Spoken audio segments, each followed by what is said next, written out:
नमस्कार दोस्तों, स्वागत है आपका अपना यूट्यूब चैनल टुडे एग्जाम पर। दोस्तों, जैसा कि आज है आपका 22 फरवरी 2023 और आज आपका जो है सीआरपीएफ एचसीएम का एग्जाम है और फर्स्ट शिफ्ट का एग्जाम समाप्त हो चुका है।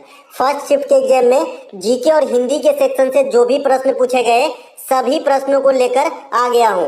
सबसे पहले तो इसकी सिलेबस जान ले कि जीके फुल फ्लेज में आ रहा है और हिंदी के क्वेश्चन आ रहा है, तो लाइक जीडी आपको करके जाना है। मैथ की डिफिकल्टी की लेवल की बात करें तो जीडी से आसान मैथ आ रहे हैं। हाँ, जीके जीएस की लेवल थोड़ा इंक्रीज है, जैसा कि आप यहाँ पर देखेंगे।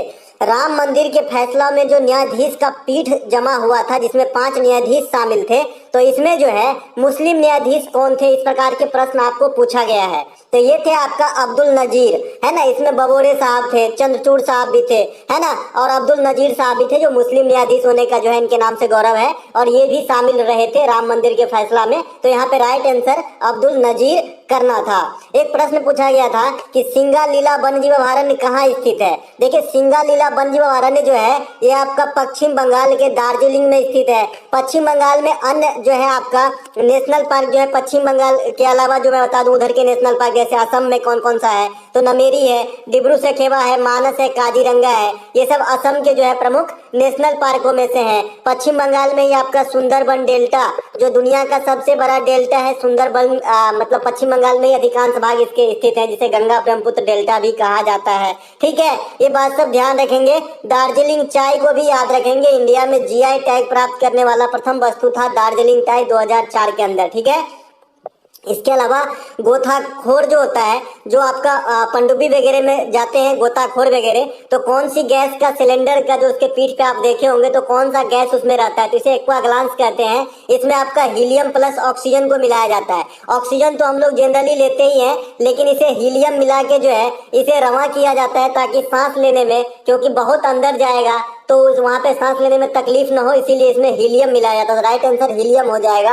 इसके अलावा जो आप अस्पताल वगैरह में देखते होंगे कि ऑक्सीजन का सिलेंडर चढ़ाया जाता है, तो वो भी शुद्ध ऑक्सीजन नहीं चढ़ाया जा सकता, क्योंकि शुद्ध ऑक्सीजन बहुत कड़ा होता है, नस वगैरह अंदर की फट सकती है, इसीलिए इसमें जो है मिलाया जाता है अन्य गैस। ठीक है, या यहाँ पे जो है गोताखोर के लिए हीलियम हो जाएगा। 2011 की जनगणना के अनुसार अनुसूचित जनजाति की प्रतिशत, एसटी की प्रतिशत पूछा गया था। ये क्वेश्चन मैं कहूंगा कि मतलब मॉडरेट लेवल का है, इजी नहीं कह सकते इसे। तो 8.6% जो है एसटी का जो है प्रतिशत था 2011 की जनगणना के अनुसार। जनगणना से 2 प्रश्न पूछे गए जी। एक प्रश्न पूछा गया जनगणना के अनुसार जो है सबसे कम जनसंख्या किस राज्य का है, तो सबसे कम जनसंख्या आपका सिक्किम का हो जाता है, सबसे अधिक जनसंख्या आपका यूपी का हो जाता है, सबसे अधिक नगरीय जनसंख्या महाराष्ट्र का हो जाता है, सबसे अधिक साक्षरता केरल का हो जाता है, सबसे कम साक्षरता बिहार का हो जाता है, सबसे अधिक जनसंख्या घनत्व तो बिहार में है, सबसे कम जनसंख्या घनत्व अरुणाचल प्रदेश में है, सबसे अधिक साक्षरता यूटी जो है लक्षद्वीप में है। ये सब बात ध्यान रखेंगे जनगणना से। ठीक है, इसके अलावा पूछा गया मौलिक कर्तव्य किस देश के संविधान से लिए गए हैं। ये तो बहुत पुराने हो गए जी, कॉमन सा क्वेश्चन है, रूस से लिया गया है। मौलिक कर्तव्य हमारे संविधान के शुरुआती हिस्से का भाग नहीं था। बाद में 42वां संविधान संशोधन 1976 के द्वारा जो स्वर्ण सिंह समिति की अनुशंसा पर लगाया गया था, मौलिक कर्तव्य जोड़ा गया था संविधान के अंदर 10 प्रकार के। बाद में 86वां संविधान संशोधन 6 से 14 वर्ष तक के बच्चों के लिए जो शिक्षा से संबंधित कर्तव्य बना, मौलिक कर्तव्य और मौलिक अधिकार भी है। तो ये जो है आपका 11वां मौलिक कर्तव्य बना और कहाँ रखा गया है, तो आर्टिकल 51 के ए में तथा भाग 4 के ए में रखा गया है। वर्तमान में कितने मौलिक कर्तव्य हैं? 11 हैं। वर्तमान में कितने मौलिक अधिकार हैं? 6 हैं। पहले कितने मौलिक अधिकार हुआ करता था? 7। कौन सा हट गया था मौलिक अधिकार? संपत्ति के अधिकार। कब हटे थे? 1978 में। कौन सा संविधान संशोधन? 44वां संविधान संशोधन। मौलिक अधिकार कहाँ से लिया गया है? यूएसए से लिया गया है। मौलिक अधिकार को किस भाग में रखा गया है? भाग 3 में रखा गया है। कहाँ से कहाँ तक आर्टिकल देखते हैं? 12 से 35। तो मौलिक कर्तव्य और मौलिक अधिकार दोनों यहाँ पे आपका रिवीजन हो गया है। आशा करते हैं कि आने वाले शिफ्ट में जो है यहाँ के एक्स्ट्रा फैक्ट से आपको क्वेश्चन देखने को मिलेगा। यह स्वर्ण सिंह समिति की अनुशंसा पे लगाया गया था आपका कौन? मौलिक कर्तव्य। एक प्रश्न आया था जी मोइनुद्दीन चिश्ती से, क्वेश्चन क्लियर नहीं है जी क्या पूछा गया था, क्योंकि इसमें कुछ मुगल वंश, मुगल बादशाह या मुगल महारानी का नाम भी अटैच था। ठीक है, तो ये क्वेश्चन पूरा नहीं है, जैसा है वैसा ही बताऊंगा। क्वेश्चन ये पूरा नहीं है, फिर भी मैं आपको बता दूं, शेख मोइनुद्दीन चिश्ती का मकबरा अगर पूछा जाता है तो अजमेर में है, और भारत में जो है ये चिश्ती संप्रदाय के जो है संचालक माने जाते हैं। ठीक है ना, अजमेर में इनके मकबरा है शेख मोइनुद्दीन चिश्ती की। घर दे झोली वाला गीत आपने सुना होगा, ये इन्हीं के दरगाह पे फिल्माया गया है। ठीक है। तुर्की का राजधानी कहाँ है पूछा गया था, तो ये अंकारा है। तुर्की का राजधानी इसलिए पूछा गया जी कि अभी हाल में ही तुर्की में जो है विनाशकारी भूकंप आया है, जिसमें 30,000 से अधिक लोग बेघर हो गए हैं, और भारत जो है ऑपरेशन दोस्त के नाम के जो है वहां पे हेल्प पहुंचाने के लिए मेडिकल टीम को भी भेजा था। तो ये बात भी आप ध्यान रखेंगे, आने वाले एग्जाम्स में ये छपेंगे कि ऑपरेशन दोस्त, जैसे आपने देखा कि भाई जब रूस और यूक्रेन का लड़ाई चल रहा था तो उस समय एक ऑपरेशन चला के वहां पे जो हमारे प्रवासी भारतीय थे उनको निकाला गया, तो ये पूछे गए एग्जाम में। तो यहाँ भी पूछे जा सकते हैं कि तुर्की को किस ऑपरेशन के माध्यम से भारत ने सहायता पहुंचाया, तो ऑपरेशन दोस्त कीजिएगा, ठीक है। तुर्की का नाम बदल के तुर्कीये हो गया है, ठीक है, तुर्कीये। इसके अलावा अनुच्छेद 19 का संबंध किससे है? अनुच्छेद 19 का संबंध जो है प्रेस की स्वतंत्रता से है। या पूछा गया था कि आप किस अनुच्छेद के तहत कहीं भी टहल सकते हैं, तो अनुच्छेद 19 में है। इसमें भी 6 भाग है, अगर भाग में दिया गया होगा तब फिर मामला बिगड़ेगा, फिर और डीप में जाना पड़ेगा। अगर 20, 19, 21, 22 दिया होगा तो 19 मारना होगा। इसे प्रेस की स्वतंत्रता एवं भावना एवं अभिव्यक्ति का अधिकार भी कहा जाता है। अनुच्छेद 20 जो है ये सजा आदि के मामले में छूट है। 21 जो है प्राण एवं दैहिक स्वतंत्रता का अधिकार है, जिसे निजता का अधिकार कहा जाता है। 23 और 24 जो है शोषण के विरुद्ध अधिकार है, जिसमें 23 मानव तस्करी पे रोक और 24 बाल श्रम पे निषेध है। 25 से 28 जो है धार्मिक स्वतंत्रता से संबंधित है। 29, 30 अल्पसंख्यक हित से है। 32 संवैधानिक उपचारों के अधिकार से है। सतरिया नृत्य पूछा गया था, कोई बच्चा बताया, तो असम से संबंधित है। सतरिया नृत्य को शुरू करने का श्रेय श्रीमंत शंकर देव को दिया जाता है। सतरिया नृत्य जो है वैष्णव धर्म और भक्ति आंदोलन से प्रेरित है और ये हिंदू लोगों के द्वारा किया जाता है। इसके अलावा प्रमुख कैरेक्टर जो है जतीन गोस्वामी, और जो भी असम के सरनेम होता है जैसे बरदलोई वगैरह, तो ये आपका जो है सतरिया नृत्य के जो है प्रमुख नर्तक हो जाएंगे। इसके अलावा भारत में जीएसटी की सिफारिश किस समिति के अनुशंसा पे किया गया था? देखिए जीएसटी से संबंधित एक एक फैक्ट मैंने आपको दिया है, कोई भी प्रश्न आपसे नहीं छूटेगा। तो जीएसटी से संबंधित जो आपका समिति था ये था आपका विजय केलकर समिति, तो केलकर समिति इसका राइट आंसर हो जाएगा। भारत में जीएसटी 101वां संविधान संशोधन के द्वारा लाया गया था। इसके अलावा जीएसटी जो है आपका कब आया था? 1 जुलाई 2017 को लगाया गया था। सबसे पहले कहां पर? असम के अंदर। जीएसटी से संबंधित जो आर्टिकल है 279A है। जीएसटी परिषद के अध्यक्ष जो होते हैं ये भारत के वित्त मंत्री होते हैं। अगर आपसे कोई पूछ ले कि भारत के प्रथम जीएसटी परिषद के अध्यक्ष कौन थे, तो स्वर्गीय अरुण जेटली साहब, क्योंकि अब ये इस दुनिया में नहीं है, लेकिन जब जीएसटी परिषद लाया गया था तो उस समय जो है अरुण जेटली साहब भारत के वित्त मंत्री हुआ करता था और प्रथम जो है इन्होंने अध्यक्षता संभाला, मतलब अध्यक्ष रहे थे। इसके अलावा जीएसटी किस प्रकार के कर के उदाहरण है? तो अप्रत्यक्ष कर के उदाहरण है, और इसमें जो मैक्सिमम स्लैब है कितने हो सकते हैं इंडिया के अंदर? तो 28% जो है जीएसटी लगाया जा सकता है। इसके अलावा पहाड़ का पर्यायवाची शब्द पूछा गया था, तो गिरी पर्वत जो है ये पहाड़ का पर्यायवाची शब्द है। पेट में लगने वाली आग के लिए एक शब्द पूछा गया था, तो इसे जठरानल कहते हैं। समुद्री आग को बरवानल कहते हैं और जंगली आग को दावानल कहते हैं। तो ये तीनों ही जो आग है ये आपके हिंदी के लिए इंपोर्टेंट हो जाता है जी आने वाले शिफ्ट के लिए, तो इसे ध्यान रखें। पेट की आग जठरानल, समुद्र की आग बरवानल, जंगल की आग दावानल।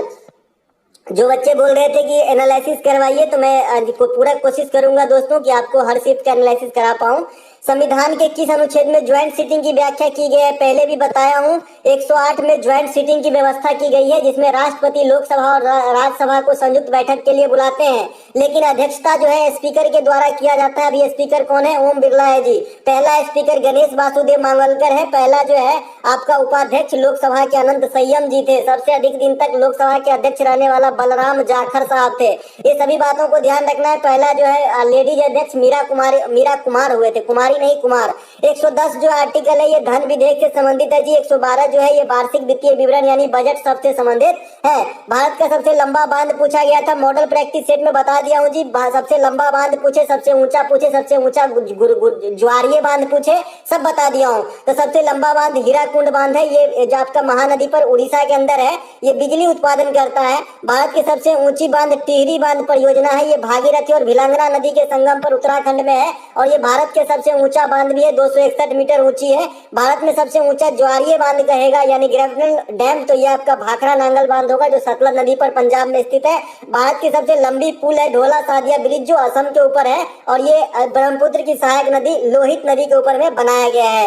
इसके अलावा इसे भूपेन हजारिका पुल भी कहा जाता है। राज्यसभा को कौन सा सदन कहते हैं? तो इसे हमेशा अपर सदन कहा जाता है। लोकसभा को निम्न सदन कहा जाता है। आने वाले शिफ्ट के लिए एक्स्ट्रा फैक्ट जरूरी है, सभी बातों को ध्यान से सुनते जाइएगा। राज्यसभा में सदस्यों के लिए 30 वर्ष उम्र होती है मिनिमम और लोकसभा में 25 वर्ष मिनिमम होती है। वहीं पे राज्यसभा के सदस्यों का कार्यकाल 6 वर्ष का होता है, लोकसभा के सदस्यों का कार्यकाल 5 वर्षों का होता है। लेकिन अगर राज्यसभा का कार्यकाल पूछा जाए तो अस्थायी हो जाएगा, क्योंकि ये कभी विघटित नहीं होता है और लोकसभा का कार्यकाल जनरल वे में 5 साल का होता है, लेकिन इसे समय से पहले भी और बढ़ाया भी जा सकता है और समय से पहले भी विघटित भी किया जा सकता है। किसके द्वारा?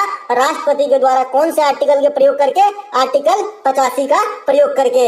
लोकसभा में जो मैक्सिमम सदस्य हो सकते हैं वर्तमान में 550 और राज्यसभा में 250। 250 में कहां से आते हैं? तो 238 जो है आपका आता है निर्वाचन से और 12 आता है राष्ट्रपति के द्वारा मनोनयन से। और आपका 550 में लोकसभा के अंदर कहां से आते हैं? तो 530 आ सकते हैं जी आपका राज्यों से और 20 आ सकता है आपका यूनियन टेरिटरीज से। ठीक है।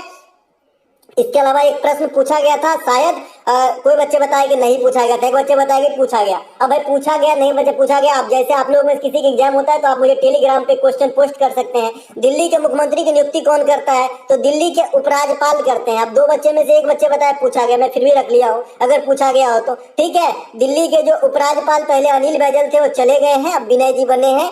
एसिटिक एसिड का सूत्र पूछा गया था, CH3COOH एसिटिक एसिड का सूत्र होता है। थार मरुस्थल के बारे में पूछा गया था कि इसकी फैलाव किस क्षेत्र में सर्वाधिक है? तो राजस्थान के अंदर है। भारत का सबसे बड़ा मरुस्थल आपका थार मरुस्थल है। इसके अलावा जो आपका एक प्रश्न, हाँ अब यहीं पे मैं बता दूं कि दुनिया की सबसे बड़ी मरुस्थल सहारा है जी, और एशिया की सबसे बड़ी मरुस्थल जो है ये आपका गोबी है जो मंगोलिया के अंदर है। तो विश्व स्तर पे सहारा, एशिया स्तर पे गोबी, भारत स्तर पे थार, ये तीनों बात ध्यान रखेंगे। महिंद्रा थार गाड़ी भी आ गया है ना। इसके अलावा मुगल वंश के अंतिम शासक शायद पूछा गया था, तो ये आपका बहादुर शाह जफर था। और पानीपत के प्रथम लड़ाई 1526 में बाबर ने इब्राहिम लोदी को हरा के मुगल वंश की स्थापना किए थे।